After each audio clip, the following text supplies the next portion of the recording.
The movie opens with a man named Jake Green finally getting out of prison after spending 7 years locked up.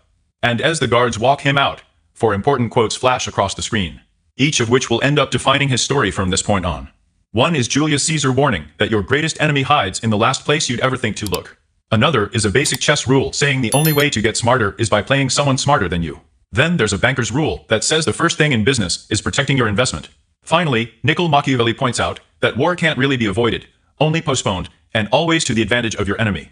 Before prison, Jake was a cocky gambler, but 7 years behind bars taught him one lesson that completely changed the way he sees things. In every game, in every con, there's always someone running the game and someone getting played. And the trick is knowing when you're the one being played so you can switch things around. With this new mindset, it doesn't take Jake long to get back on his feet. And before long, he becomes so successful that casinos barely even let him play anymore. So one night, he and his brothers Billy and Joe head to one of the biggest casinos around, aiming to get back the money they're owned by the owner, a power-hungry crime boss named Dorothy Masha. The moment Jake walks into Masha's casino with his brothers, he quickly reaches Masha's ears. And he immediately calls Jake up for a private game. His bodyguard Paul thinks this is a terrible idea because he knows Masha is a horrible player, who only wins because people are too scared to beat him. And unlike everyone else, Jake isn't afraid of him. But Masha ignores the warning.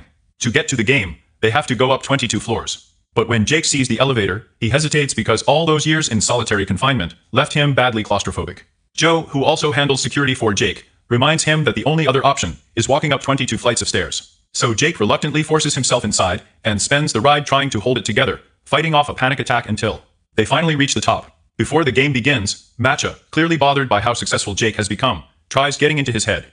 He tells Jake he's been hearing rumors that he plans to start his own casino and warns him that no matter how much money he makes, he'll always just be an employee who needs someone above him.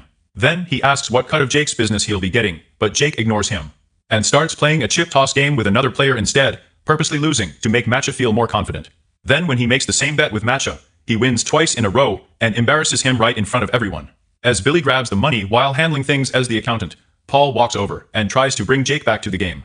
Jake refuses, but before they leave, he tells Paul to pass Masha a message that he's not done with him yet. A mysterious man suddenly stops Jake and warns him that he's in danger before offering help and handing him a business